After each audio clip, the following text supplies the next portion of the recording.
Di kelas kali ini, gue pengen bahas tentang logika. Mungkin di mana-mana juga lo sering denger mungkin gue bahas tentang logika atau kalau lo lihat bio gue ada kata logikanya gitu ya, kalau di bio Instagram gue. Dan, kayaknya di beberapa kesempatan juga orang sering kayak, "Nih Kania nih si paling logika," gitu-gitu, atau kayak, "Apa kalau nanya logika sama Kania," gitu ya, kayak pakar logika tuh Kania gitulah, gitu-gitu ya.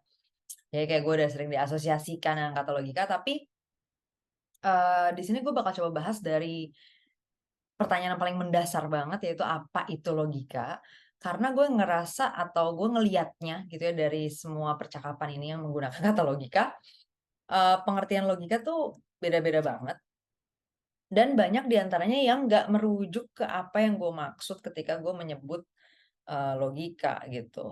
Nah jadi di sini pembahasannya akan gue mulai dari situ ya nanti. Oke. Ini sosial media gue, in case lo mau ngontak, mungkin lo mau ada follow up questions atau ada discussions, kalau lo mau ngontak via Discord juga bisa, tapi kalau mau via, sosial media juga bisa ya, lo mau DM atau kalau lo mau sharing materi yang lo pelajarin dari sini, dan lo pengen tahu apakah penangkapan lo mungkin sesuai dengan apa yang gue maksud atau apa yang gue sampaikan di sini, boleh juga lo share dan mention gue, nanti gue bisa baca juga jadinya. Kalau lo mau mungkin share ringkasan atau rangkuman dari materi, yang lo ikutin di kelas ini, gitu. Oke, kita masuk dari fondasi berlogika dan seperti yang tadi udah gue sebutin ya, pertama-tama gue akan bahas apa itu logika. Logika punya banyak pengertian. Tadi kalau lo ngeh ya di awal banget judul di slide pertama tadi, maksudnya di judul materinya, itu gue tulis logika formal nama materinya. Nah, di sini gue pengen nantinya jelasin posisi logika formal ini ada di mana sih di, definisi-definisi atau pemaknaan-pemaknaan dari kata logika yang ada gitu.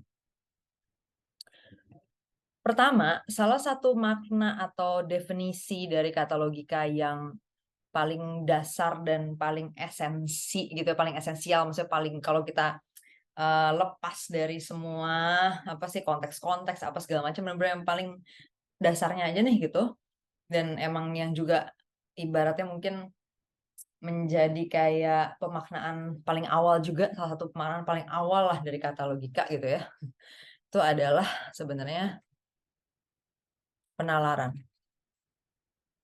gitu. Ini yang paling dasar banget, pokoknya nggak ada konteks apapun, kalau lu lihat di kamus pun biasanya definisi satunya ya kan, definisi kamus kan gitu ada beberapa kan, biasanya definisi satunya ini, penalaran atau kalau dalam bahasa Inggris, eee, structure of thinking ya, atau kurang A.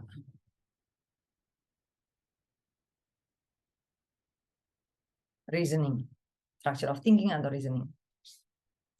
Nah, kalau pakai definisi ini ya, kalau kita melihat logika sebagai penalaran, dan ini mungkin juga orang-orang pada umumnya juga kadang, ada ya yang memakai kata logika dengan pengertian ini. Sebenarnya ini akan kebagi secara umum ke 2 jenis gitu. Yang pertama itu induktif, yang kedua itu deduktif. Yang dimaksud dengan induktif itu adalah penalaran di mana kita membuat kesimpulan dari pola ya. Jadi kita membaca pola kasus khusus ya atau kasus-kasus tertentu. Kemudian kita membentuk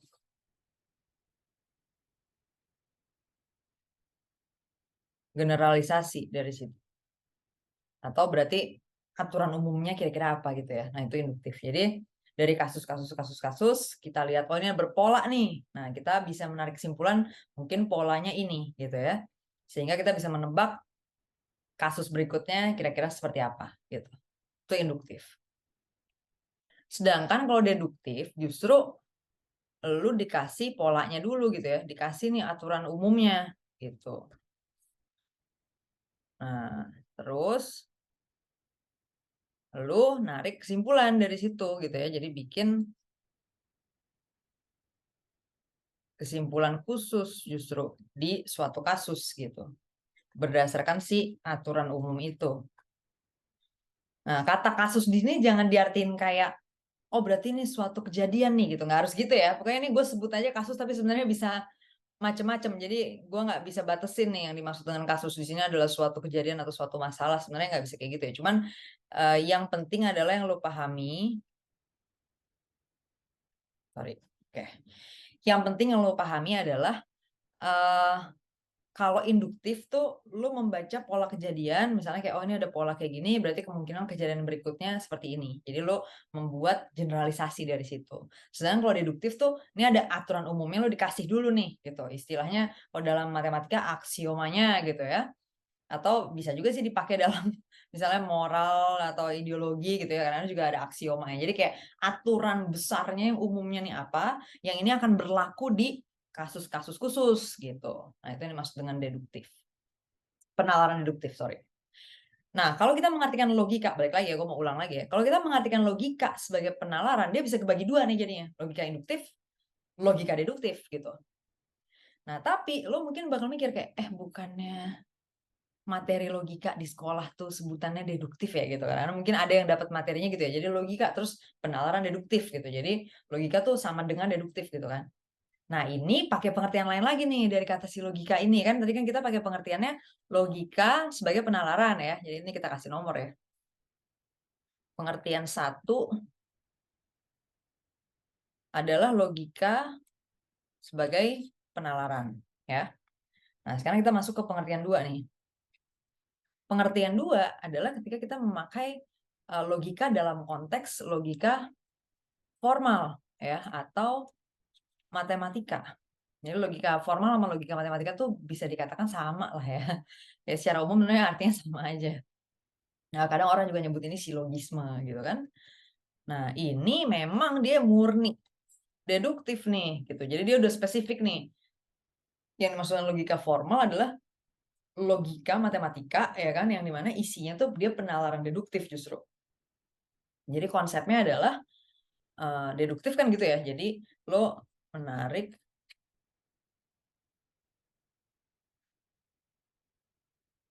kesimpulan, jadi ini deh, nggak enak ya tulisannya.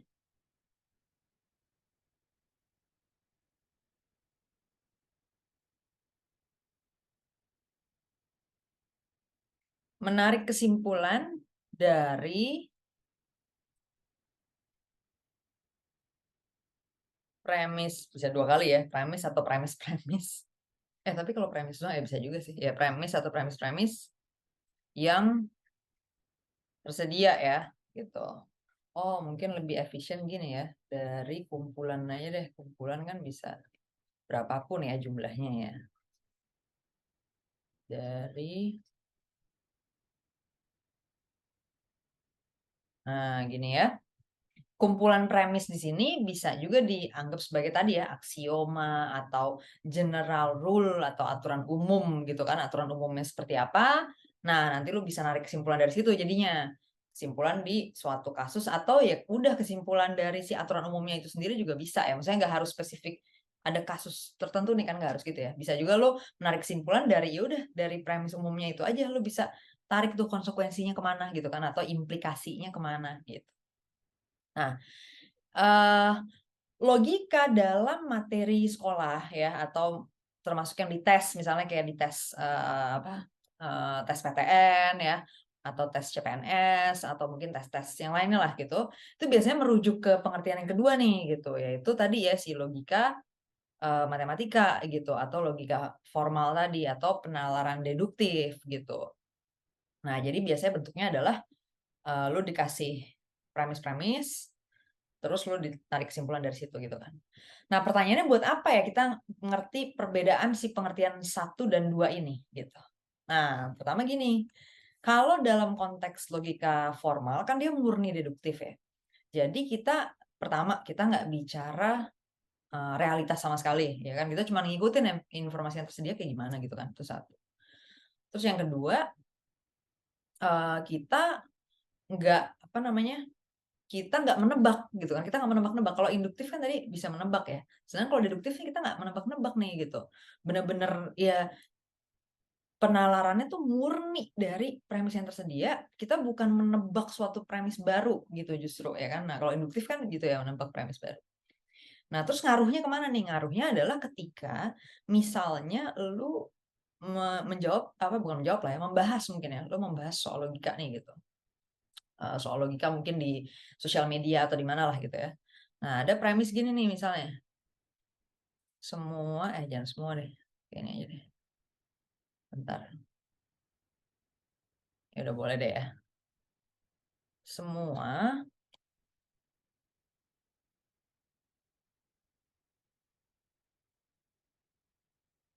yang punya KTP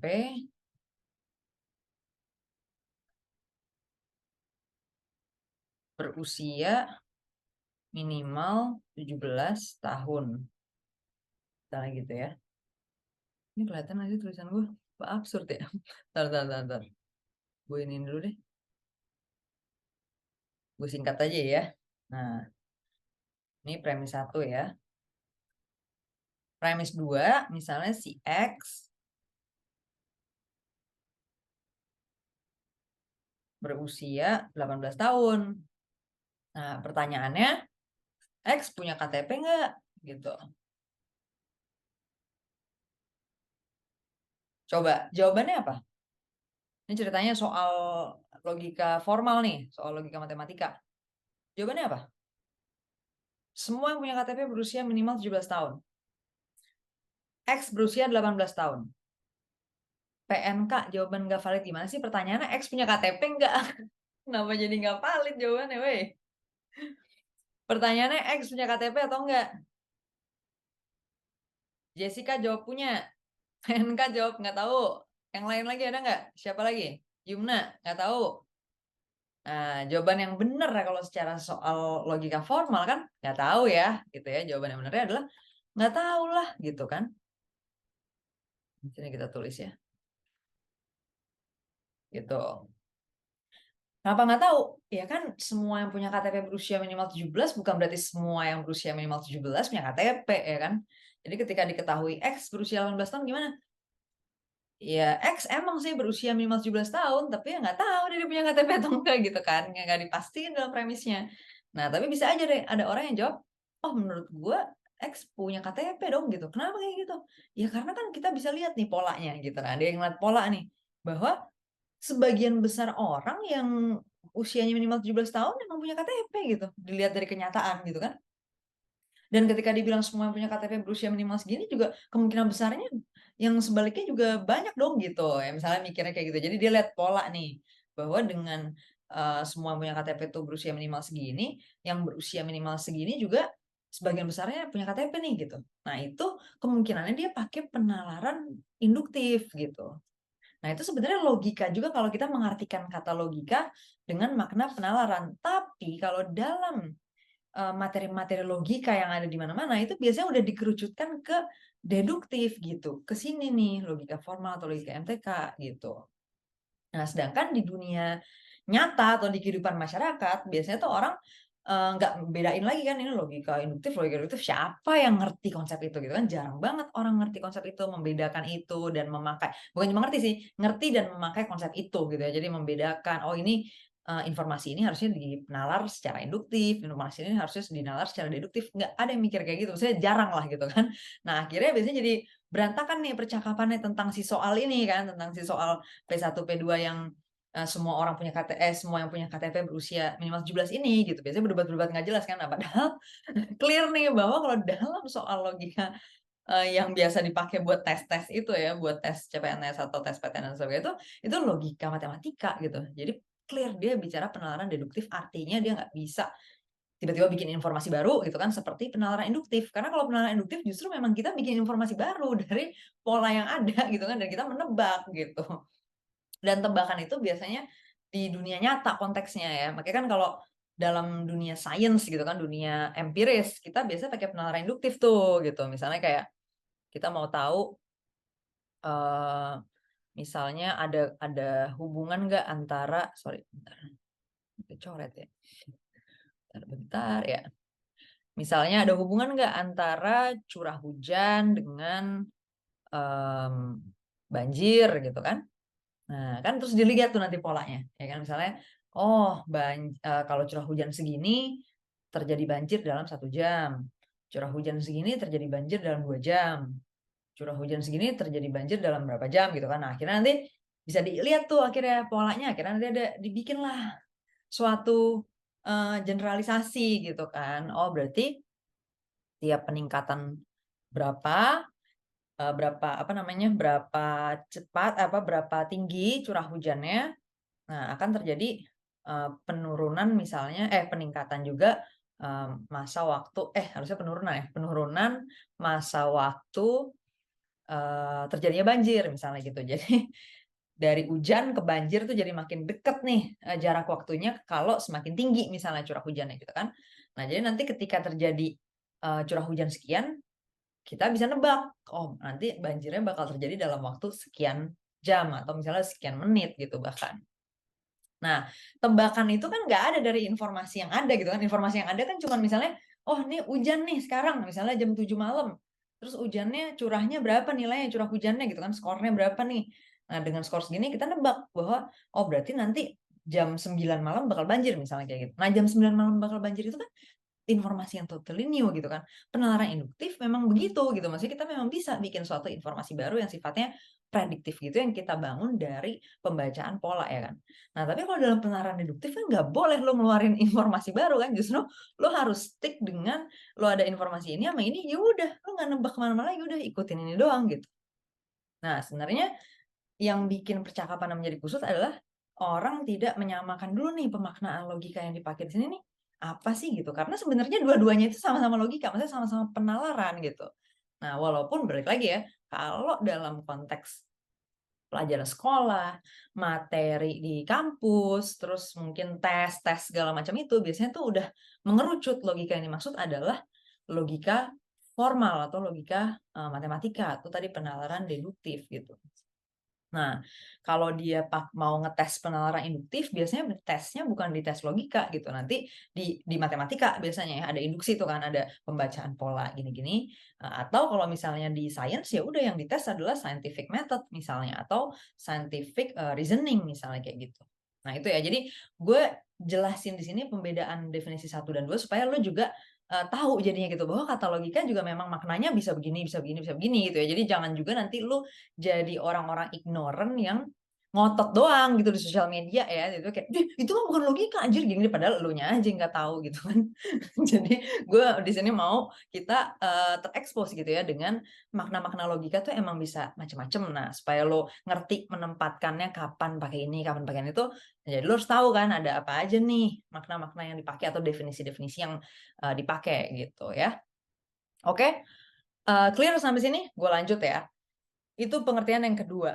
Jadi logika dalam konteks logika formal atau logika matematika atau penalaran deduktif.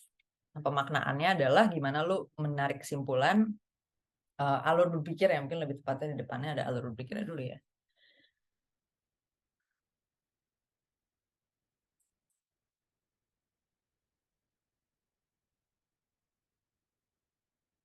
Untuk menarik kesimpulan dari kumpulan premis yang tersedia gitu ya. Alur berpikir untuk menarik kesimpulan dari kumpulan premis yang tersedia.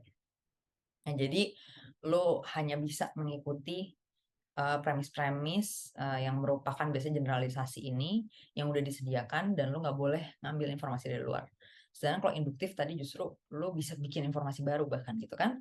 Oke, 1, 2 clear ya. Nah, yang terakhir mungkin di luar ini ada ya pemaknaan logika yang lain yang mungkin gue nggak tahu. Tapi ini gue lihat yang secara umum tuh hanya ada 3 ini biasanya yang dipakai orang dan yang ada di kamus-kamus juga ya. Jadi logika diartikan sebagai penalaran, logika diartikan sebagai logika formal, deduktif tadi. Kemudian yang terakhir adalah uh, logika sebagai, sorry, ngapain gue nulis logika? logika sebagai sinonim dari masuk akal, ya. Nah, jadi yang dimaksud dengan logika nih kalau orang bilang, "Oh, ini logis nggak nih?" Atau "Ini sesuai apa, logikanya jalan nggak?" Gitu, itu maksudnya tuh masuk akal nggak, gitu. Nah, yang dimaksud dengan masuk akal apa nih? Nah, biasanya kalau lu lihat dari tadi ya, baik itu logika sebagai penalaran maupun logika sebagai logika formal, kita nggak bicara fakta sama sekali gitu kan. Kita belum bicara tentang, faktanya benar atau enggak, gimana mencari fakta, nggak ada kan dari tadi. Itu cuman bicara penalaran doang nih dari informasi yang ada, kita membaca pola atau dari premis yang tersedia kita narik kesimpulan gitu. Kita belum masuk ke fakta. Nah, tapi ketika kita pakai pengertian logika sebagai masuk akal atau make sense ya, nah ini biasanya, eee, orang ya ketika memakai kata masuk akal, eee, atau kadang-kadang tadi disinonimkan dengan logika juga, jadi kayak logis ya, sinonimnya sebenarnya logis sih bukan logika ya, tapi maksudnya jadi, logis diartikan sebagai masuk akal, ya, ini kita tulis aja logis ya. Nah, logika tuh sebagai jadi kayak, logika berarti, suatu acuan untuk, sesuatu menjadi masuk akal gitulah kira-kira ya. Jadi kata sifatnya jadi logis gitu. Nah, jadi biasanya diartiinnya gitu. Jadi ketika dibilang pakai logika tuh maksudnya kayak, ya lu pakai dong suatu pemikiran yang masuk akal gitu, maksudnya gitu pakai logika. Terus kalau misalnya, "Wah ini mah nggak masuk logika anjir," itu berarti maksudnya ini mah nggak menunjukkan sesuatu tuh masuk akal gitu maksudnya ya. Jadi itu pengertian yang ketiga. Nah ini biasanya terdiri atas 2 unsur ya gitu. Yang pertama, fakta.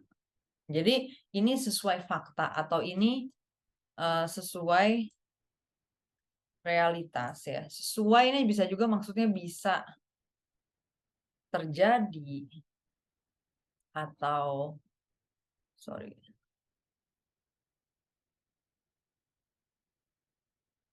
bisa terjadi atau berlaku ya di realitas gitu atau di dunia nyata gitu maksudnya ya. Itu pertama. Dan yang kedua, penalarannya benar gitu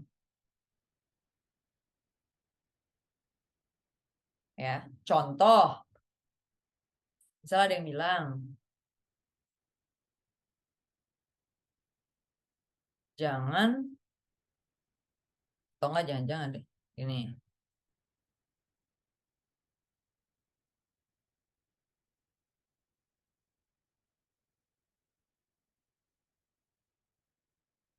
"Bangun bendungan bikin banjir." Nah, misalnya ada yang bilang gini ya, "Bangun bendungan bikin banjir," gitu, si A gitu kan. Nah, si B bilang, "Dih, ngaco anjir logika lu," gitu kan, "masa bangun bendungan bikin banjir," gitu, misalnya gitu kan. Nah, maksudnya dia ngaco logikanya itu maksudnya, nggak mungkin secara realitasnya gitu maksudnya, ya. Jadi artinya tuh bisa dia nguji penalarannya bisa faktanya, tapi kalau dalam konteks ini, kemungkinannya misalnya dia kayaknya ya, kalau tebakan gue dari orang ngomong kayak gitu biasanya, oh ini dia ngerujuk ke fakta nih, maksudnya kayak, faktanya tuh bangun bendungan nggak bikin banjir, itu maksud dia, bahwa ngaco logikanya itu maksudnya itu, ya. Nah, tapi misalnya dijawab lagi nih sama si A, "Ya enggak dong, di mana ngaconya?" Gitu kan. Kan yang namanya bendungan itu, kan dia bisa menghasilkan, energi, misalnya gitu ya, dia bisa menghasilkan energi, gitu. Nah, energi ini, bisa bikin banjir. Nah, bisa jadi si B akan ngeritik nalarnya habis itu, kayak, "Lah, dari mana anjir lu nyimpulin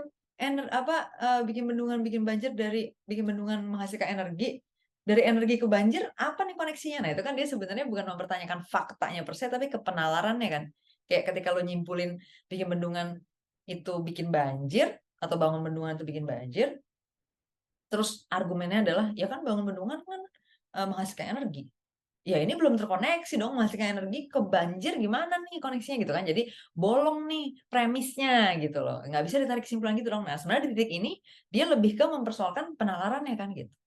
Nah tapi semua ini dibundel oleh dia dalam satu kata yaitu logika gitu, ngaco logikanya gitu. Nah tapi sebenarnya itu udah mencakup 2 hal, apakah secara fakta benar dan apakah secara penalarannya juga benar gitu. Nah, itu pengertian yang umum banget dari kata logis atau logika gitu yang dipakai masyarakat ya. Nah, di sini gue mau balik lagi expose lu adanya pengertian ini, dan itu bukan berarti salah ya. Maksudnya lu juga nggak bisa bilang bahwa pengertian lu yang benar gini, ya enggak lah, namanya definisi kata kan bisa macam-macam ya. Jadi harus dilihat lagi konteksnya. Nah, kalau di percakapan sehari-hari dengan masyarakat umum, biasanya ya orang memakai kata logika untuk menyebut sesuatu tuh masuk akal atau enggak gitu. Jadi kalau dia bilang sesuatu tuh logis tuh maksudnya oh ini masuk akal nih gitu. Nah, jadi kalau misalnya tadi ada orang bilang mendingan kita jangan bangun bendungan misalnya karena bangun bendungan bikin banjir. Nah, itu orang bakal bilang, "Dih, nggak logis anjir," gitu. Nah, itu maksudnya nggak masuk akal dan itu berarti tidak sesuai fakta atau penalarannya ada yang bolong tadi atau salah gitu. Oke? Nah, ini berbagai pengertian, logika ya yang ada. Tapi memang kalau gue personally atau misalnya dalam konteks gue bikin kelas, supaya nggak panjang ya ngomongnya, gue memang menggunakan kata logika untuk definisi 2 gitu. Jadi gue memang memakai kata logika untuk pengertian, logika formal atau logika deduktif ya, di mana pertama dia tidak bicara fakta, dan yang kedua, dia hanya murni menarik kesimpulan dari premis yang tersedia, sehingga kebenarannya absolut ya, karena dikunci nih sama premisnya gitu. Dikunci dengan aturan berpikir dan premisnya. Jadi aturan berpikirnya udah gini, udah pasti penarikan kesimpulannya gini, dengan premis ini ya udah pasti kesimpulan yang benar gini gitu ya. Nah itu pengertian 2. Terus gimana dengan yang lain kan? Lu pakai kata apa dong gitu ya untuk yang definisi 1 dan definisi 3? Ya gue pakai kata yang gue tulis di sini. Untuk definisi 1 gue pakai kata penalaran. Jadi kalau gue mau ngomong penalaran induktif ya gue sebut penalaran induktif gitu. Nah, untuk definisi 3 ya gue pakai kata masuk akal, make sense gitu ya.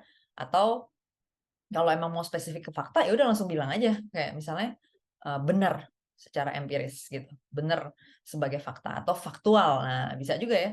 Kalau misalnya sesuai fakta ya udah ada sebenarnya katanya ya, faktual gitu kan. Kalau misalnya sesuai fakta. Ups. Nah, ini kan bisa disebut faktual ya. Kita udah punya nih kata ini sebenarnya, right? Jadi kalau gue mau spesifik situ ya bisa pakai kata faktual atau tadi ini secara empiris benar ya. Itu atau empirically true gitu kan. Oke. Sampai sini ada pertanyaan atau ada yang masih dibingungin atau kayak gue nggak ngerti bagian ini kan gitu. Silakan ya. Oke. Gue balik lagi ke judul awal tadi di kelas ini, judulnya adalah logika formal. Jadi lo di sini udah tahu ya bahwa yang mau gue bahas adalah definisi 2, dan ke belakang-belakangnya nanti gue bakal sebut ini dengan satu kata doang yaitu logika.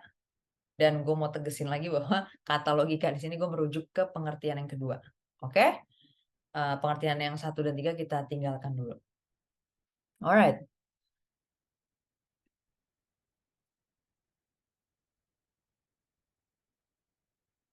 Nah, sekarang pertanyaannya logika formal nih buat apa ya kan? Biasanya gitu ya pertanyaan umumnya itu.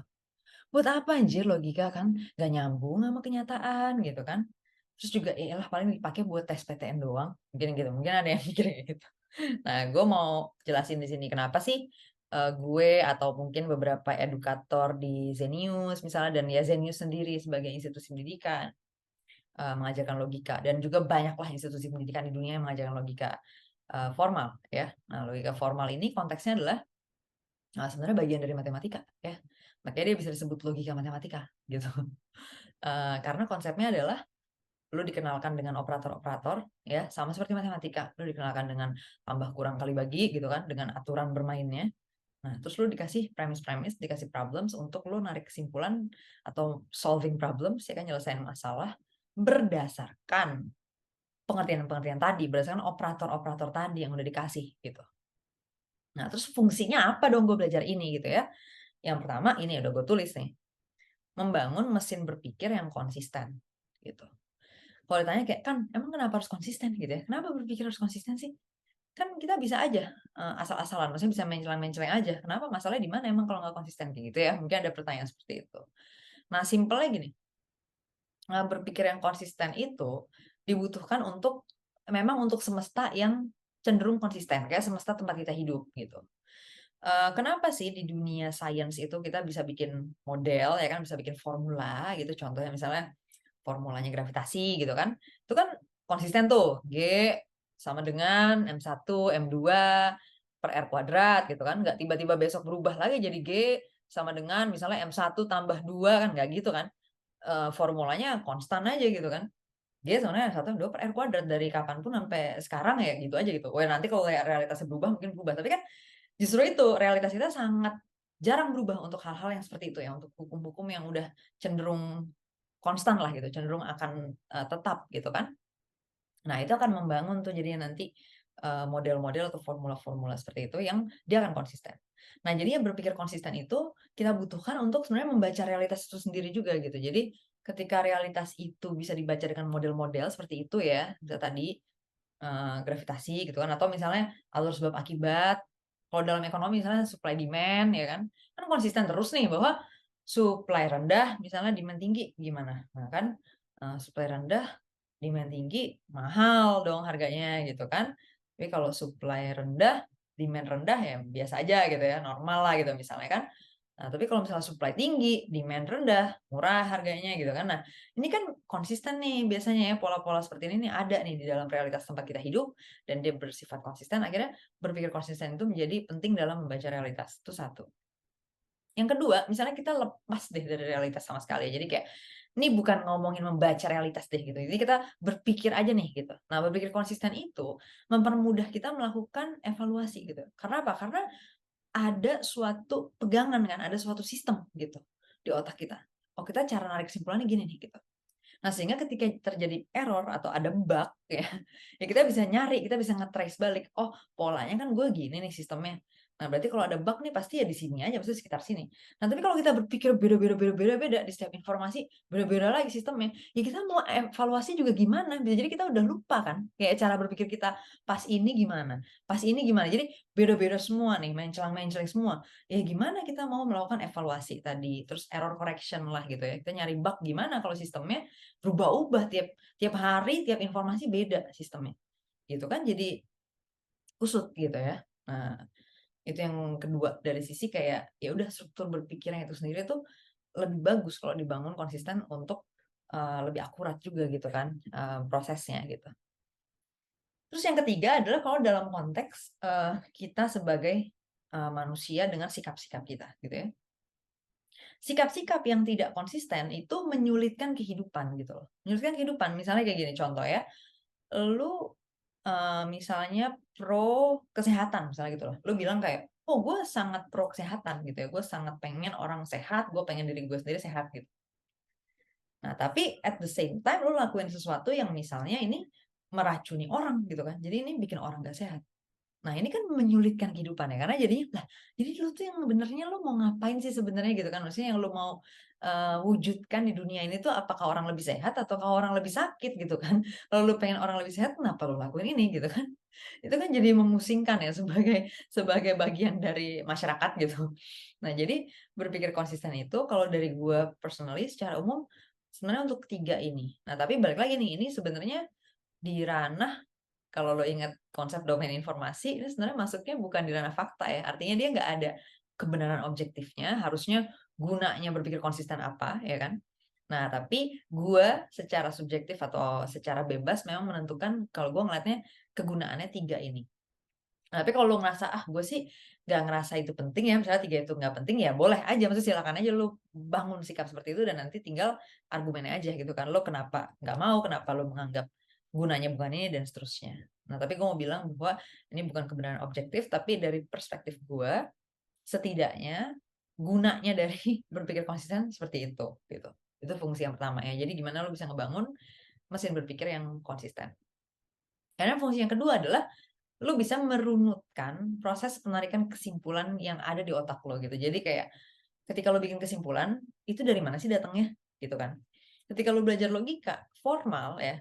Oh iya balik lagi, gue ke depannya bakal pakai kata ke belakang nanti, belakang-belakang nanti berikut-berikutnya gue bakal pakai kata logika aja ya. Gue nggak pakai kata logika formal lagi.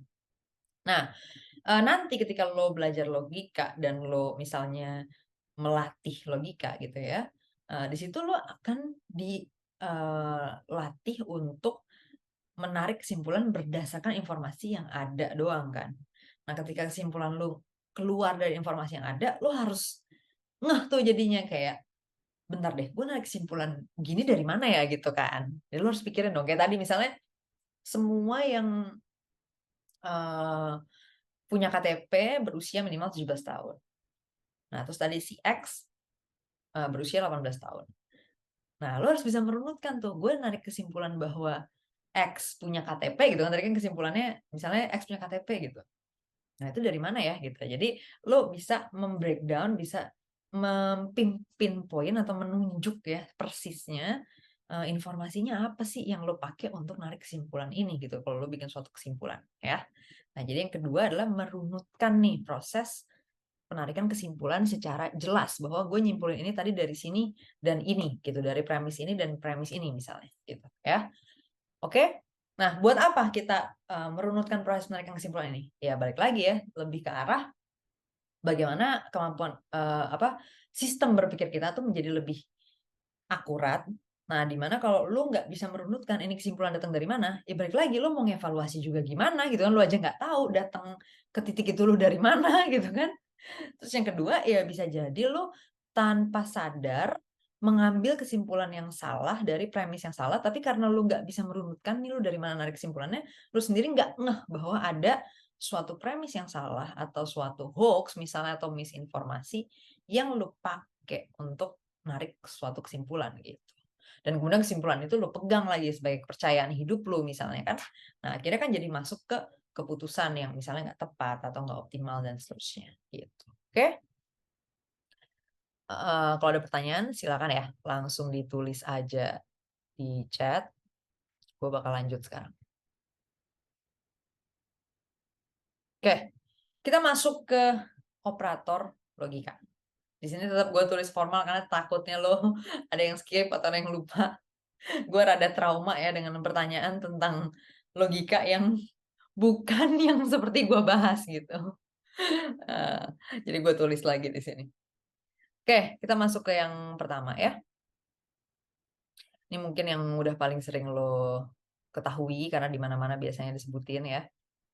Tadi gue udah jelasin bahwa logika formal atau logika matematika yang kita pakai di sini itu punya operator-operator yang kemudian nanti akan didefinisikan ya.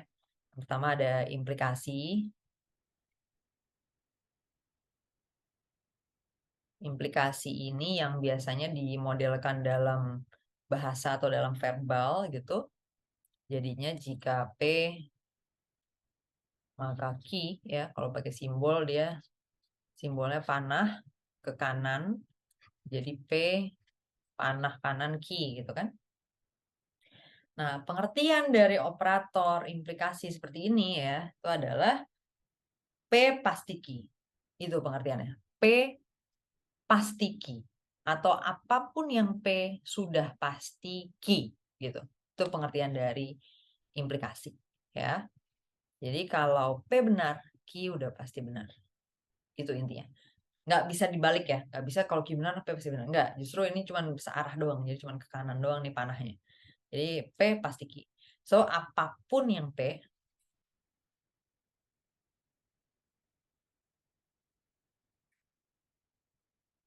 pasti Q. Gitu ya. Nah, eh, mana tuh ini? Salah.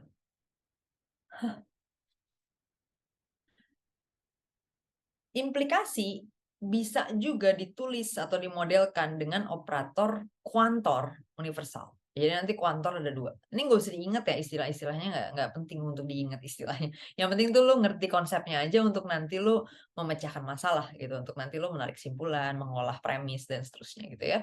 Jadi yang penting lo ngerti pengertiannya dulu nih. Yang kedua tuh kawa, kua harusnya kuantor. Kuantor universal. Oke. Nah, ini simbolnya A ya, A kebalik. Nah, all, ya kan? Nah, ini formatnya semua P semua sorry. Semua P key atau semua P adalah key atau semua P misalnya bisa key kalau dalam bahasa Indonesia biasa gitu kan dia bisa dikasih kata kerja atau kata hubung gitu ya. Jadi bisa jadi semua P bisa ki, semua P adalah ki. Pokoknya kalau kita ilangin nih semua kata-kata jembatannya ini, ya jadinya semua P ki gitu udah. Ya. Ini yang dimaksud dengan kuantum universal dan ini maknanya sama dengan si implikasi tadi, ya. Apa tuh? Ya udah apapun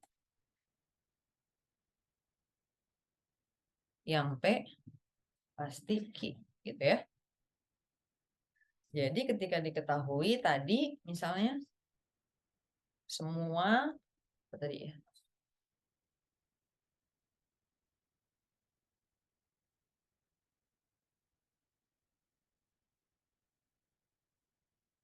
Semua yang punya KTP berusia minimal 17 tahun. Ya udah, ini artinya apapun, ya kan? Apapun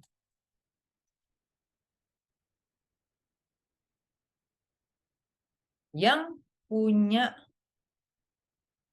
KTP pasti, ya kata kunci pasti berusia minimal 17 tahun, gitu ya. Oke? Nah, jadi apapun yang punya KTP pasti berusia minimal 17 tahun, berarti kata pastinya itu memberlakukan di mana apapun dia memenuhi indikator punya KTP, ya udah pasti berusia minimal 17 tahun, gitu. Ya. Bentar. Oke. Gue kira manggil gue tadi. Alright. Nah, jadi itu ya. Poinnya adalah kata semua itu membuat P memastikan Q, tapi nggak berlaku sebaliknya. Oke? Nah, implikasi ataupun kuantum universal kadang-kadang bisa juga direpresentasikan atau dimodelkan dengan diagram Venn. Ini kalau lu ngeh dari tadi gue tuh ngomongnya selalu dimodelkan dengan karena gini. Karena implikasi, kuantor, apa ini tuh semua tools untuk memodelkan suatu informasi gitu ya. Dimana dengan dimodelkan begini maknanya jadi begini gitu. Misalnya tadi dengan kita memodelkan hubungan antara P sama Q dengan jika P maka Q, maknanya adalah jadinya apapun yang P pasti Q. Nah, ini kita modelkan dengan implikasi gitu ya, jika P maka Q gitu. Nah, nanti kalau kita modelkan dengan diagram Venn maknanya bakal sama nih nanti gitu ya. Misalnya kita modelkan dengan gambar jika misalnya P kita pakai warna hitam ya. Jadi ketika dikatakan jika P maka Q, nah ini gini deh. Sorry. Nah, ini berarti kan apapun yang P pasti Q ya kan, karena semua P itu ada di dalam lingkarannya Q gitu kan. Jadi apapun yang dia P, misalnya dia di sini, ya dia udah pasti di dalam Q dong gitu kan. Nah, tapi sebenarnya gambar diagram Venn-nya nggak cuma ini nih gitu. Kalau untuk memodelkan apapun yang P pasti Q, itu banyak nih gambarnya gitu ya. Bisa kayak gini gitu kan. Bisa juga misalnya lingkarannya nempel ya atau berhimpit gitu kan. Jadi misalnya ya udah mana nih? Gini ya misalnya. Ini P Q gitu. Jadi P sama Q berhimpit gitu. Nah, ini kan juga sebenarnya apapun yang P pasti Q kan. Nah, cuman kalau pakai gambar 2, jadinya kita juga bilang bahwa apapun yang Q pasti P. Nah, tapi kita kan nggak bisa nyimpulin itu kalau dari premis ini doang kan. Nah, jadi model 2 jatuhnya melanggar premisnya gitu. Melanggar dalam artian melampaui. Nah, bukan melanggar loh lebih tepatnya, tapi melampaui. Jadi dia kayak ada info baru nih yang nggak ada di premisnya, yaitu Q juga P gitu kan. Maksudnya semua yang Q juga P gitu, padahal kan nggak ada di premisnya. Tapi ini bisa juga memodelkan si jika memang kaki gitu kan, karena kan tetap terpenuhi ya gitu premisnya, yaitu semua yang P adalah Q gitu kan, atau apapun yang P adalah pasti Q gitu ya, sama aja ya, jadi terpenuhi juga. Nah, atau bisa juga apa lagi? Udah ya, udah nggak ada lagi berarti harusnya pilihannya 2 ini doang. Ya seingat gue gitu ya, jadi pilihannya cuma 2 ini doang. Oke. Nah, jadi dengan diagram Venn kita bisa modelin nih premisnya jadi kayak tadi gambarnya gitu. Jadi intinya lingkarannya si P tuh harus semuanya dipenuhi oleh si lingkarannya Q. Karena apapun yang P pasti Q, gitu kan. Oke? Nah, itu diagram Venn ya. Jadi konsep diagram Venn lo bisa pakai juga buat nantinya ketika misalnya menyelesaikan masalah dalam logika formal gitu atau soal logika gitu. Nah, tapi balik lagi nih, gue dari tadi ngomong kata dimodelkan dengan tuh karena ini memang istilahnya tuh ini ya model-model gitu ya. Ini adalah cara kita menyampaikan suatu informasi sama aja kayak kurva atau grafik gitu. Dengan makna ini, informasi begini bisa dimodelkan dengan begitu. Nah, nantinya ketika lu mau pakai nih logika operator logika ya kayak implikasi atau kuantor untuk suatu informasi yang lu bikin sendiri gitu, misalnya dari lu sendiri nih, gue punya informasi kayak gini, gue mau modelin nih secara logika. Nah, lu harus ingat maknanya gitu.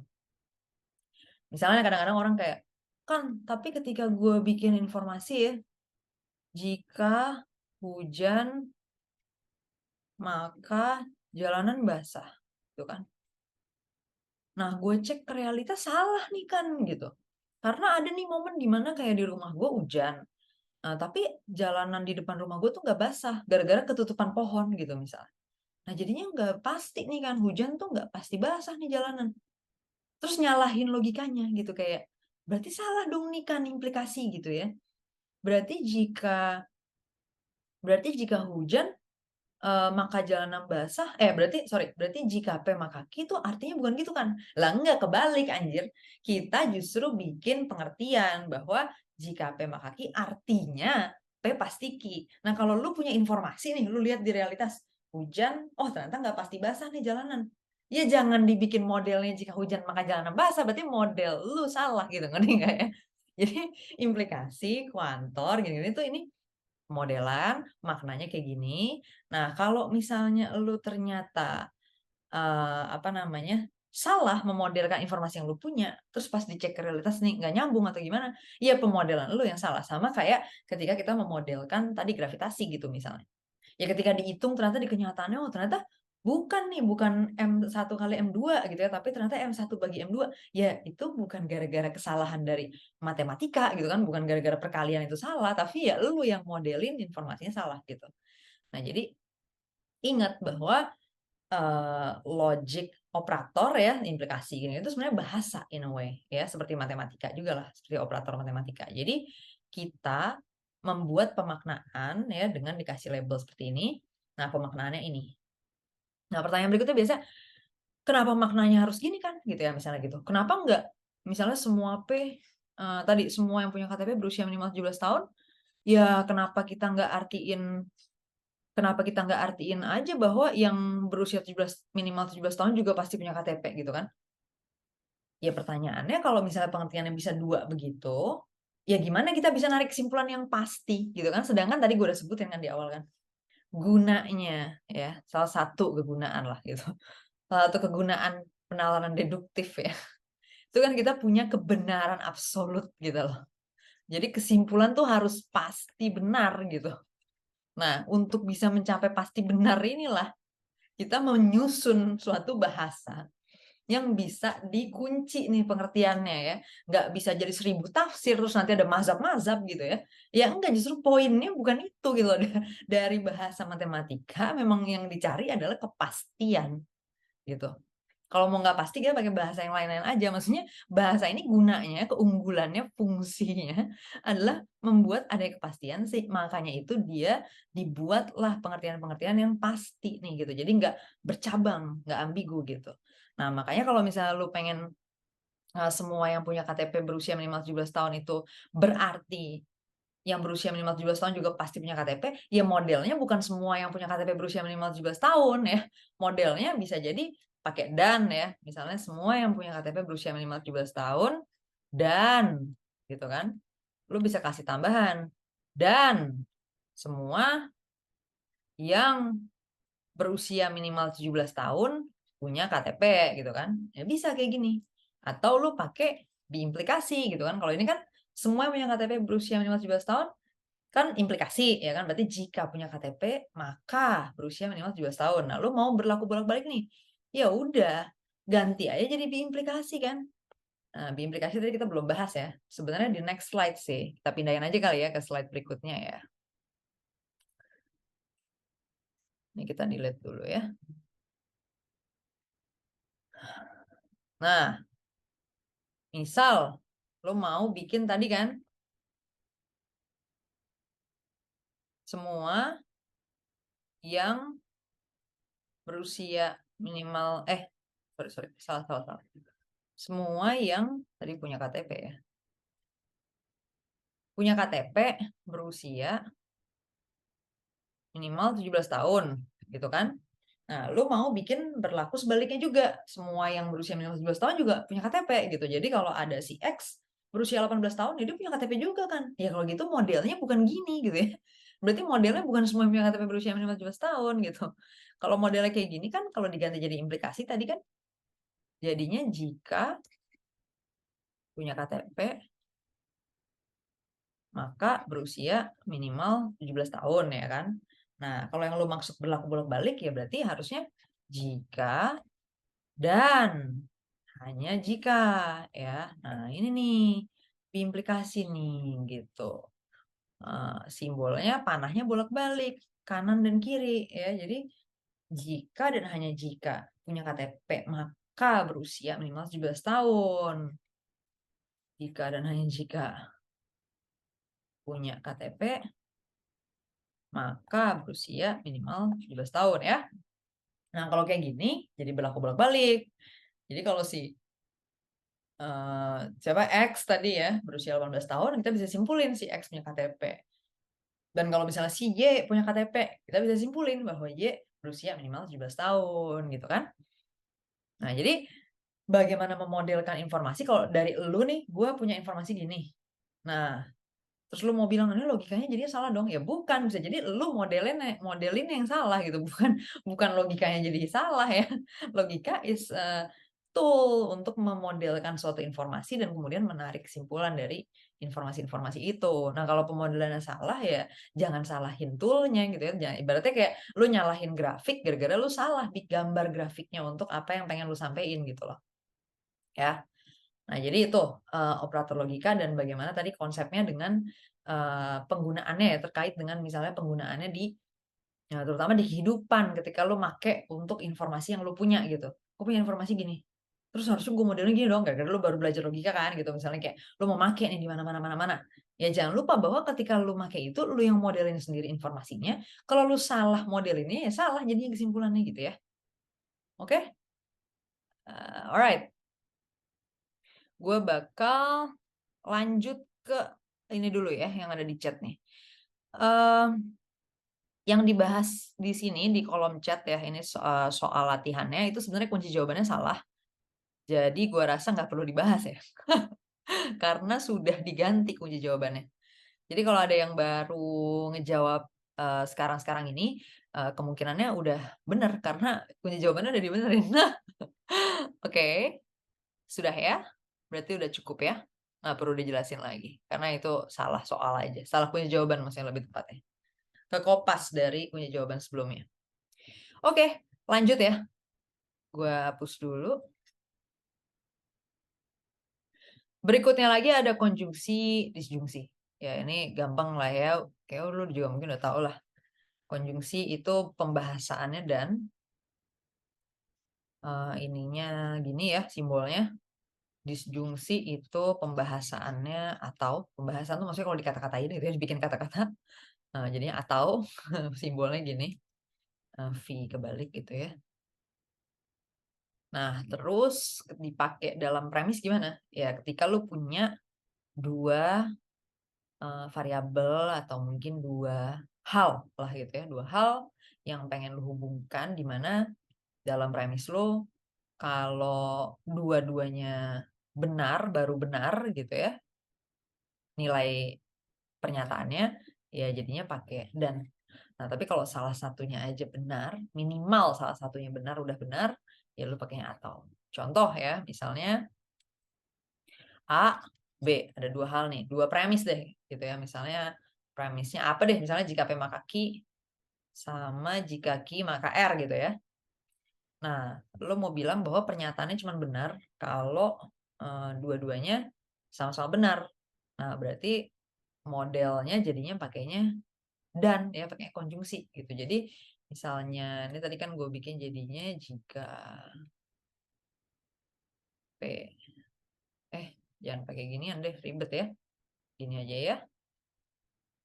Jika P maka Q, yang ini kan jika Q maka R ya. Nah, misalnya premisnya ini baru berlaku kalau ininya benar, ini juga benar, atau ininya berlaku, ininya juga berlaku. Ya, berarti kata atau operator penghubungnya jadinya konjungsi ya, jadinya dan gitu. Nah, tapi kalau misalnya salah satunya aja minimal ya, minimal salah satunya benar, udah benar nih pernyataannya atau udah berlaku pernyataannya gitu kan. Nah, berarti modelnya jadinya A atau B gitu. Jadinya misalnya tadi jika P maka Q benar, jika Q maka R benar, nah jadinya pernyataannya berlaku nih, benar gitu kan. Nah, tapi salah satunya aja benar-benar gitu. Berarti kalau ini salah tapi ini benar, ya benar juga gitu kan. Kalau ini benar, ini salah, ya benar juga. Dia cuma salah kalau dua-duanya salah. Dua-duanya salah baru salah gitu kan. Kalau ini justru apa namanya, harus dua-duanya benar. Jadi justru semuanya salah kecuali dua-duanya benar. Jadi kalau ini benar, baru dia benar. Sisanya salah semua ya, dua-duanya salah-salah, salah satunya salah-salah gitu kan. Ya, nah itu yang dimaksud dengan konjungsi dan disjungsi. Kalau dalam premis bentuknya gimana kan? Ya, contohnya misalnya gini ya.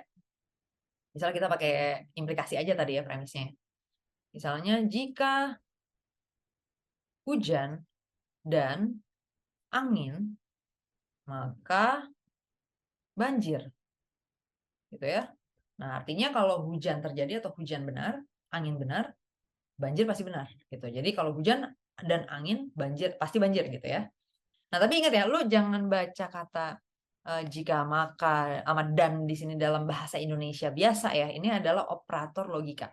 Jadi pemaknaannya pakai pemaknaan operator logika yang udah kita bahas gitu. Pemaknaan dannya seperti yang udah kita bahas, pemaknaan jika makanya seperti yang udah kita bahas.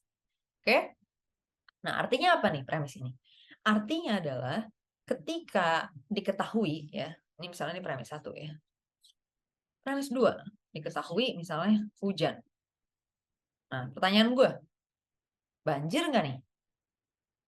Diketahui hujan, banjir nggak? Coba jawab dulu.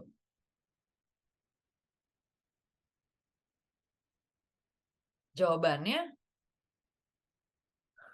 bukan enggak ya. Kita nggak bisa bilang juga enggak, karena kan dia belum bisa dikatakan salah nih gitu kan.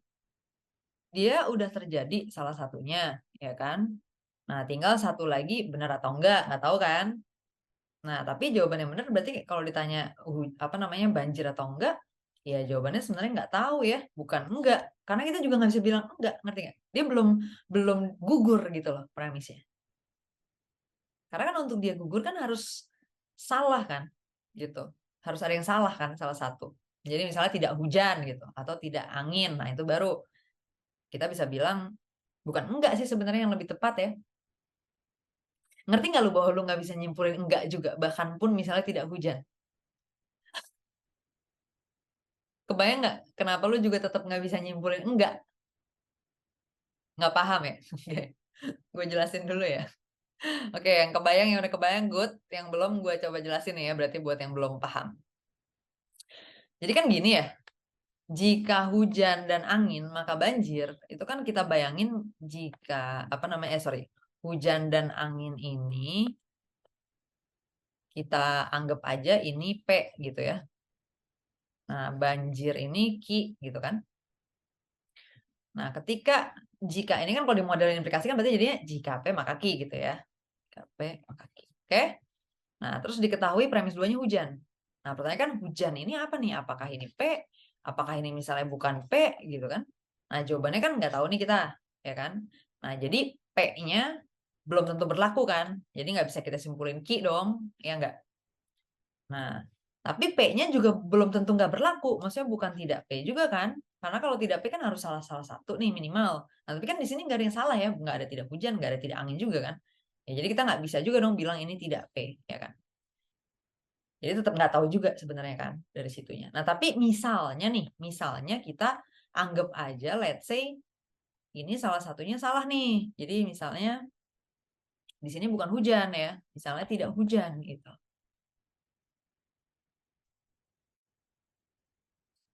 Nah, kalau tidak hujan kan jadi ini jadi salah kan? Ini karena ini jadi nggak berlaku kan. Sedangkan kalau dan kan dua-duanya harus berlaku nih, ya kan untuk bener ya nggak?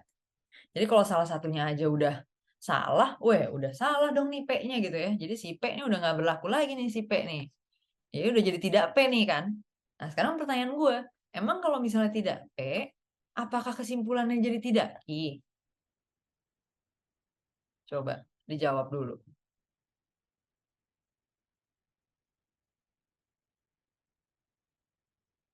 Nah kan enggak kan, berarti nggak bisa dong disimpulin tidak banjir ya kan, bahkan pun ketika ininya udah jadi tidak P, ya enggak? Ya, jadi kalaupun tidak hujan atau misalnya tidak angin, ya nggak bisa juga disimpulin tidak ki, right? Nah, karena kita nggak bisa bilang tidak P maka tidak ki. Kan dari pengertian tadi, ya kan dari operator implikasi kan jika P maka ki. P pasti ki. Kalau tidak P, nggak tahu kita. Gitu ya. Kita nggak tahu jadinya itu apa berarti kesimpulannya. Karena premisnya cuma bilangnya P pasti ki. Gitu. Oke? Clear ya? Alright. Nah, sekarang kalau disjungsi gimana kan? Ya udah kita ganti aja ya premis ini jadi pakai disjungsi, oke? Malah kehapus semua ya. Repot banget nih saya nulis ulang. Oke, oke, oke. Udah ini nggak apa-apa deh, dihapus aja di sini. Misalnya di sini, jika hujan atau angin, maka banjir. Premis duanya, hujan. Pertanyaannya, banjir nggak? Coba, banjir nggak? Jawabannya, banjir ya. Gitu kan? Karena kalau atau kan satunya aja berlaku, udah berlaku nih premisnya ya. Jadi ketika dia bilang udah diketahui hujan, ini udah P nih, udah berlaku P gitu kan. Nah, karena dia modelnya jika P maka Q, diketahui P, ya udah kesimpulannya Q gitu. Zik, apa pakai titik tiga ya saya? Pakai K aja ya, kesimpulan. Oke? Jelas ya? Berarti kesimpulan kalau P2 tidak hujan itu nggak tahu. Ini masih premis yang sebelumnya ya? Jawabannya kalau misalnya pertanyaannya di premis sebelumnya itu kesimpulannya apa? Ya jawabannya tidak bisa ditentukan, iya, atau tidak diketahui gitu. Sebenarnya lebih umumnya sih orang pakai tidak bisa ditentukan ya. Jadi kita nggak bisa menyimpulkan banjir atau enggak sih. Tapi sebenarnya kadang-kadang juga soal logika misalnya diketahui jika hujan dan angin maka banjir. Terus ada pilihan premis nih. Jika hujan dan angin maka banjir. Pokoknya dia ngulang aja misalnya premis satunya gitu. Atau premis duanya, hujan. Ya itu bisa jadi bisa dianggap sebagai kesimpulan juga karena itu yang benar gitu maksudnya sesuai dengan premis-premis yang tersedia gitu. Jadi kadang-kadang bisa jadi kesimpulannya itu premis yang udah ada itu sendiri gitu. Jadi premis satunya atau premis duanya itu bisa jadi kesimpulannya. Cuman kalau gue bukan tipe pembuat soal yang ngelakuin itu gitu. Jadi gue biasanya nggak ngasih pilihan kayak gitu. Cuman kadang-kadang ada ya pembuat soal lain yang dia bisa memberikan P1 atau P2-nya itu sebagai kesimpulan gitu, sebagai pilihan kesimpulan. Jadi ketika lu nggak bisa nyimpulin dari dua premis, ya lu akhirnya milih aja dari premis yang ada doang sebagai kesimpulannya gitu. Jadi ketika ditanya banjir nggak, lu nggak bisa nyimpulin banjir, lu nggak bisa nyimpulin nggak banjir, terus tapi ada opsi misalnya P1-nya diulang gitu ya. Jadi jika hujan dan angin maka banjir gitu. Ya udah lu ambil P1 berarti itu benar soalnya gitu kan. Nah, itu ada kadang-kadang seperti itu ya. Jadi tergantung aja nih eh, apa namanya modelnya mau kayak gimana model dari soalnya ya gitu. Kalau P2 hujan bisa dijawab mungkin benar. P2 hujan. Nah, Kalau pertanyaannya, kalau tadi kan kita pertanyaannya kan apa kesimpulannya, itu kan jawabannya tidak bisa ditentukan ya kan. Tapi kalau misalnya diketahui ada apa, sorry bukan diketahui, ada premis gini gitu kan. Tadi misalnya ada premis em, ini tapi premisnya yang mana ya? Yang ini yang sekarang atau yang tadi ya? Maksudnya yang pakai dan atau yang pakai atau ini ya sekarang ya? Ini gue jadi bingung sendiri nih ngejelasin nih. Nah, kalau pakai dan berarti kita harus balik lagi ya. Soalnya kalau enggak nanti bingung nih pembahasannya. Dia harus dibalikin dulu nih. Jadi misalnya ininya pakai dan ya. Jika hujan dan angin maka banjir. Terus P2-nya hujan. Terus misalnya pertanyaannya, hah gimana gimana P2-nya hujan terus apanya yang benar anjir? Gue bingung. Pertanyaannya apaan, woi? Tahu-tahu mungkin benar lah. Apa yang mungkin benar, woi? Yang ditanya apaan? Gue jadi bingung. Ini berarti kan harus ada kesimpulannya dulu ya, baru bisa dijawab benar atau mungkin benar. Ya apa tadi kesimpulannya? Gue nggak ingat anjir. Kesimpulannya apaan yang mau dijadiin kesimpulan? Maksudnya? Oh, kesimpulannya banjir. Kesimpulannya banjir. Loh, itu Elizabeth bilangnya kesimpulannya hujan. Yang mana nih yang bener, weh? Kalau kesimpulannya hujan, P2-nya hujan, maksudnya gimana sih? Terus nih malah berantem sendiri. Rifki mungkin banjir. Kocak anjir. Yang gue bilang nggak tahu, kesimpulannya nggak tahu itu ketika ditanya banjir nggak. Tadi kan gitu kan pertanyaan gue kan yang di awal kan. Jika hujan dan angin maka banjir. Diketahui hujan. Banjir nggak? Jawabannya ya nggak tahu lah gitu kan. Kalau baru tahu hujan doang ya nggak tahu banjir banjir atau enggak gitu. Karena kan kita belum tahu yang angin gimana gitu kan. Nah itu pertama. Terus tadi gue ngasih contoh misalnya bukan hujan nih tapi tidak hujan gitu kan. Nah kalau tidak hujan gimana? Apakah berarti nggak banjir? Ya nggak tahu juga ya kan. Ya, kalau tidak hujan kalau pertanyaannya, makanya nih pertanyaan gue tuh dari tadi pertanyaannya apa, Sar, gitu. Yang mau lu tanya tuh apa, ya? Gue kan tadi ngasih pertanyaan nih dari tadi. Misalnya pertanyaannya, banjir nggak? Gitu. Kalau pertanyaannya gini, ya jawabannya nggak tahu, ya. Nggak tahu kita banjir apa kagak, gitu kan. Nah, kalau pertanyaannya, kesimpulan banjir. Terus ditanya, valid nggak kesimpulannya? Nah, ini kan jawabannya lain lagi kan? Jawabannya bukan nggak tahu. Kalau ditanya valid nggak penalarannya atau kesimpulannya, ya jawabannya nggak valid gitu kan. Nggak bisa dong disimpulin gini gitu kan. Ya nggak valid nih berarti. Ya jadi tergantung nih pertanyaannya apa. Makanya dari tadi gue nanya pertanyaannya apa yang lo bilang kesimpulannya nggak tahu atau jawabannya mungkin benar. Ya jawaban mungkin benar ya pertanyaannya apa gitu loh. Makanya tadi kata si Yumna, oh mungkin maksud dia kesimpulannya banjir kali kan. Terus ditanya kesimpulannya benar atau enggak gitu ya.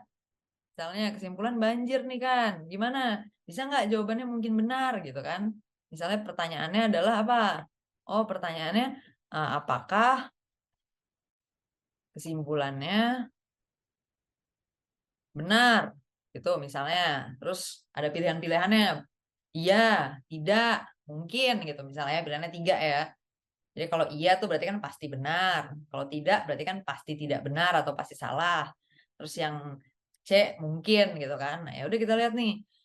Jika hujan dan angin, P2-nya tidak hujan. Nah, berarti kan tidak P gitu ya ini ya. Tidak P. Dengan asumsi ini tadi kita modelin ini P gitu kan. Ini Q. Alright. Nah, tidak hujan nih berarti tidak P gitu kan. Karena salah satunya udah hilang ya udah nggak bisa berlaku lagi P. Nah, pertanyaannya kan apakah kesimpulannya Ki itu benar gitu kan ketika disimpulkan Ki. Nah, jadi benar nggak nih kesimpulannya gitu kan? Jawabannya bisa jadi mungkin ya. Kita nggak bisa bilang pasti salah soalnya kan. Nah, berarti jawabannya C gitu. Mungkin benar atau mungkin salah ya tergantung pilihan soalnya kayak gimana gitu ya. Pasti mungkin udah gitu. Jadi kita nggak bisa bilang dia pasti salah. Kita juga nggak bisa bilang dia pasti benar gitu. ya. Oh, tergantung pertanyaannya berarti. Kalau kita nyimpulin sendiri dari P1 sama P2 apaan? Nyimpulin sendiri maksudnya maksudnya lu bikin kesimpulan gitu.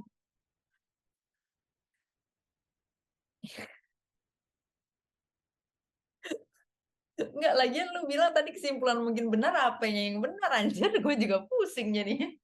Diketahui P1, jika hujan dan angin maka banjir. Diketahui P2, tidak hujan. Kesimpulan, mungkin benar. Lah, apa yang mungkin benar anjir? Itu lagi hancur. Kayak kocak anjir. Ya apanya yang mungkin benar coba? Asal lu tahu, jika P maka Ki. Ki, mungkin benar kesimpulannya. Ya apa yang mungkin gile, ya nggak? Ya, lo juga kocak dari tadi anjir. Kayak simpulin mungkin benar apa yang benar anjir. Kocak banget orang-orang ampun. Oke ya. Ngabrut ya. Oke. Kalau misalnya narik kesimpulan aja gitu ya. Misalnya ditanya nih, gue dikasih P1 jika P maka Q gitu kan. Jika hujan dan angin maka banjir misalnya gitu ya. Terus lo dikasih P2 apa tadi tidak hujan gitu kan. Terus lo ditanya kesimpulannya apa? Nah, kalau misalnya ditanya kayak gitu, jawabannya jika hujan dan angin maka banjir tidak hujan. Jawabannya ya tidak ada kesimpulannya atau tidak dapat disimpulkan atau lu bisa tadi kalau ada pembuat soal yang kadang-kadang mengasih opsi untuk lu pakai P1-nya aja diulang atau P2-nya diulang gitu. Jadi kayak kesimpulannya ketika diketahui tidak hujan, kesimpulannya tidak hujan. Itu bisa. Jadi kayak ya udah gue nggak narik kesimpulan dari dua informasi. Gue cuma narik kesimpulan dari masing-masing karena mereka nggak bisa dikonekkan kan bisa ya kayak gitu. Ya tergantung nih konteksnya, kebutuhan kesimpulan seperti apa, tapi yang pasti lu tidak bisa menarik kesimpulan dari dua ini gitu kan. Ya. Udah ya? Udah clear ya? Lucu juga ya. Oke. Cukup ya? Alright. Kita masuk ke terakhir ya, materi terakhir ekuivalensi dan nanti negasi. Ini sorry gue harus agak cepet ya karena gue ada apa agenda lagi bentar lagi. Jadi singkat aja, ekuivalensi ini istilah balik lagi. Lu nggak perlu ngafalin istilah-istilahnya. Poinnya adalah gini. Ekuivalensi itu adalah premis yang dia nilai kebenarannya sejalan dengan si premis yang diekuivalensikan dengan dia gitu. Misalnya let's say gini ya. Premis 1 misalnya gue bilang ekuivalen dengan premis 2. Itu berarti kalau premis 1 benar, premis 2 pasti benar. Kalau premis 2 salah, premis 1 salah, premis 2 pasti salah. Dan sebaliknya, kalau premis 2 benar, premis 1 pasti benar, kalau premis 2 salah, premis 1 pasti salah. Nah, itu yang dimaksud dengan ekuivalensi. Jadi yang senilai nih, kebenarannya itu senilai. Ya, jadi yang kalau yang satu benar, satu pasti benar, yang satu salah, yang satu pasti salah gitu. Itu yang dimaksud dengan ekuivalensi. Nah, jadinya tadi lu udah sebenarnya udah in a way udah ngebahas juga di awal gitu ya. Kayak misalnya yang implikasi sama kuantor universal tadi kan. Jadi kalau misalnya diketahui jika hujan maka banjir gitu kan.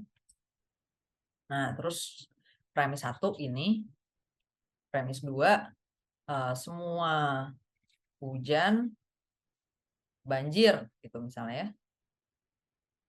Oke. Nah, ini kan ekuivalen ya premis 1 sama premis 2 ya kan? Karena kalau misalnya jika hujan maka banjir itu benar,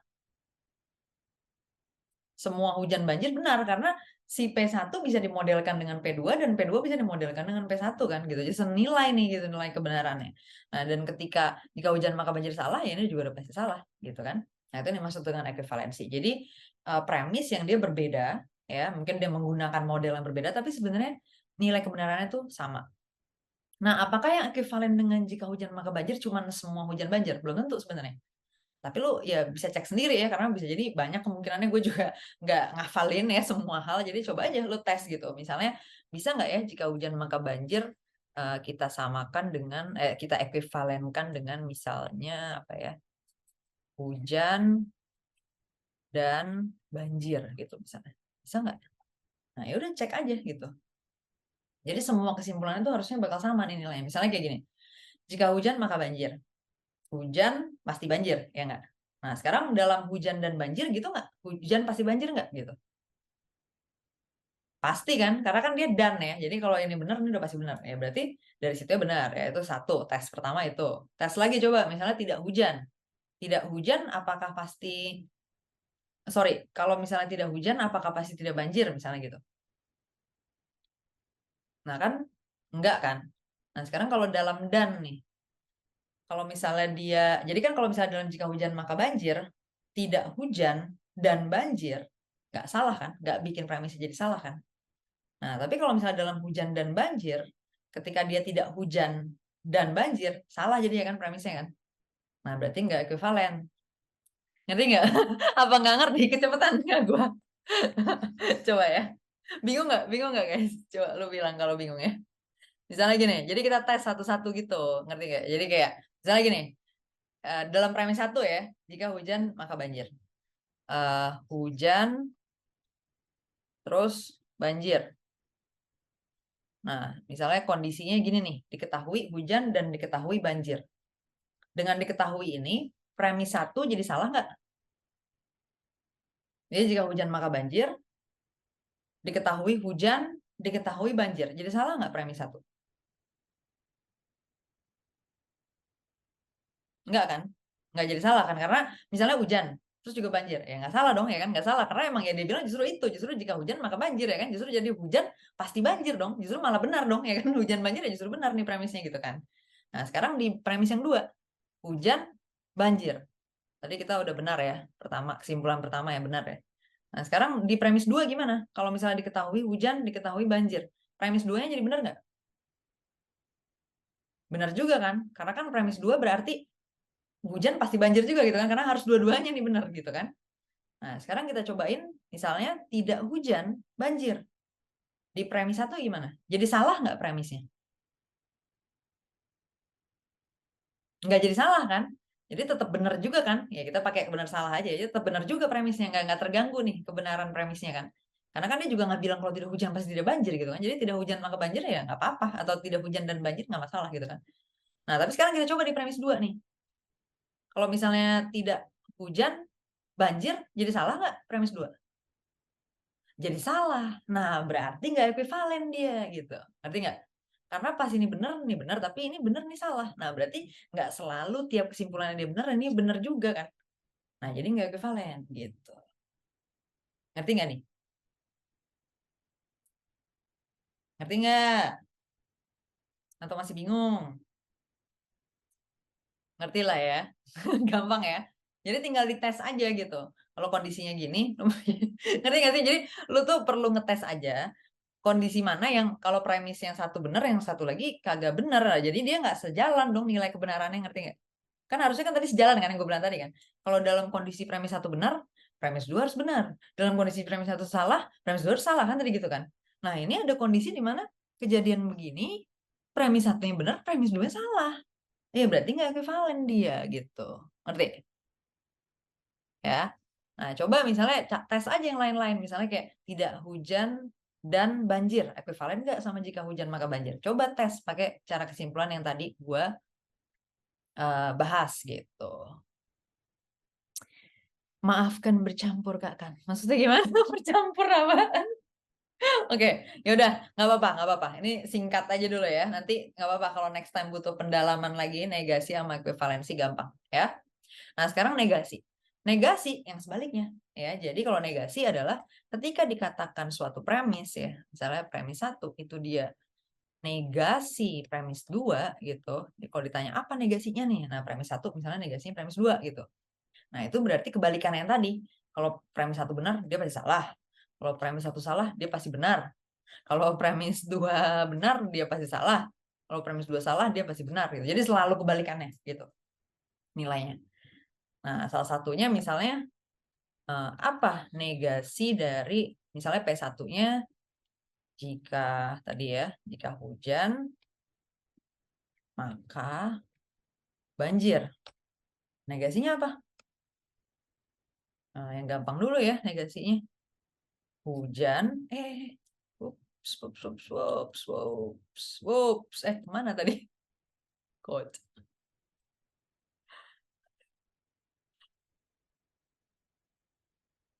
Jika tidak banjir, maka tidak hujan. Nanti dulu ya, yang itu contoh yang lain kita bahas di lain waktu. Sekarang kita bahas yang ini dulu, yang udah umum dulu. Eh, Hujan dan tidak banjir, ya. Nah, jika hujan maka banjir. Katanya kan gitu kan, hujan pasti banjir, ya kan? Nah, ini hujan tidak banjir ya, salah dong, pasti kan gitu kan, jadi salah kan. Nah, sekarang kita coba tarik nih kesimpulannya satu-satu ya, kita tes gitu kan. Jika hujan maka banjir, diketahui hujan banjir. Nah, di premis satu jadinya benar nggak nih? Premis satunya jadi benar nggak? Benar ya kan? Premis satunya jadi benar nih. Premis duanya gimana? Jadi benar nggak? Salah, ya kan? Salah nih premis duanya. Nah, sekarang coba hujan. Ini kita coret aja di sini ya. Hujan tidak banjir. Coba. Premis satu jadi benar nggak? Salah, ya kan? Premis dua jadi benar nggak?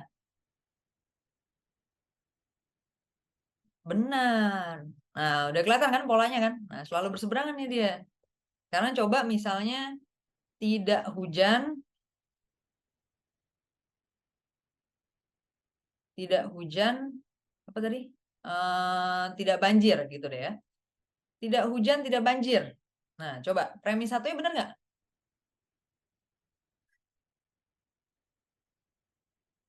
Benar kan? Nggak ngaruh kan ya? Ya. Premis duanya gimana? Benar nggak? Salah. Nah, lihat nih, ya kan polanya. Yang ini benar, yang ini pasti salah. Yang ini salah, yang ini pasti benar. Yang ini benar, yang ini pasti salah. Nah, udah tinggal diterusin aja coba kondisi-kondisi yang lain ya. Nah, itu yang dimaksud dengan negasi, ya. Jadi, ini kenapa slide-nya ekuivalensi? Sorry. Negasi ya ini ya. Jadi gara-gara kepencet jadi ini ya. Oke, jelas nggak nih negasi?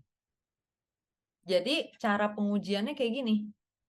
Nah, nanti coba ya. Misalnya tadi siapa tadi yang ngasih ide? Jika apa tadi? Jika mana tadi? Jika tidak banjir, maka tidak hujan. Coba ya.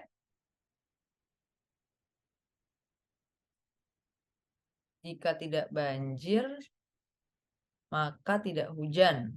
Nah,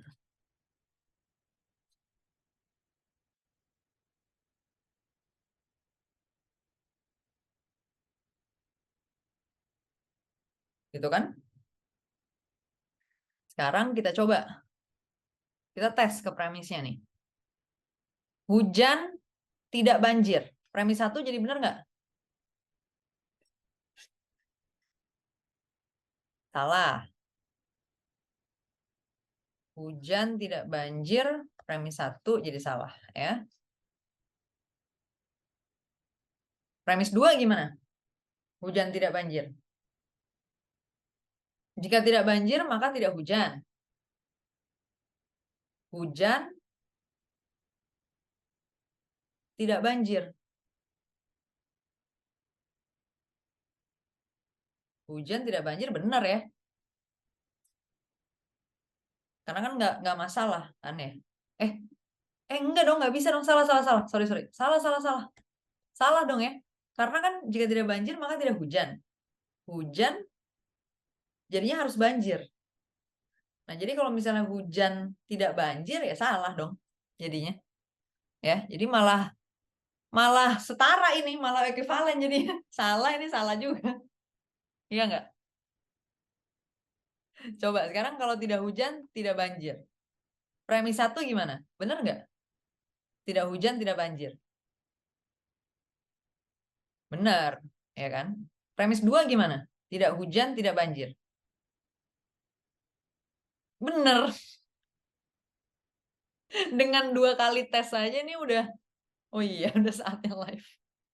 Dengan dua kali tes aja udah malah ekuivalen nih, bukan negasi anjir. Ya, jadi jelas ya, ini bukan negasi dari ini ya. Oke? Jadi cara ngecek negasi atau bukan gini ya. Jadi tinggal tes aja nih dengan kondisi-kondisi yang ada. Coba di premis satu bener nggak? Premis dua bener nggak? Nah, kalau dia konsisten bener salah, bener salah, bener salah, nah ini baru negasi. Kalau dia konsisten bener-bener salah-salah, ya ini malah ekuivalensi gitu ya, malah ekuivalen dia jadinya. Oke? Alright, segitu dulu ya. Nanti kalau kita butuh pendalaman lagi di kesempatan lainnya. Mudah-mudahan kelasnya hari ini seru, lo bisa enjoy. Ini sosial media gue, kalau lo mau kontak buat follow up, lo mau via Discord juga boleh sih ya. Atau kalau lo mau share di mana-mana materi yang lo pelajarin hari ini, silakan. Tadi gue dengar udah cukup banyak yang ngebul, jadi memang mungkin sudah saatnya ya, sudah saatnya kita menyudahi kelas ini. Kayaknya kakak pakai contoh hujan udah 100 kali. Betul, karena gue memang orang yang tidak kreatif, maksudnya gue susah mencari contoh ya. Jadi contoh udah deh, satu aja yang kita pakai aja terus di mana-mana ya. Gue males mikir lagi contoh yang lain. Oke? Thank you banget Sarah ya, tadi pertanyaannya yang seru banget dan lucu banget. Lain kali tolong nanti di kelas-kelas berikutnya kasih pertanyaan-pertanyaan yang lucu lagi ya. Oke, cukup dulu. Gue mau live YouTube ya. Udah lewat 2 menit. Bye-bye guys. Thank you udah ngikutin kelas hari ini.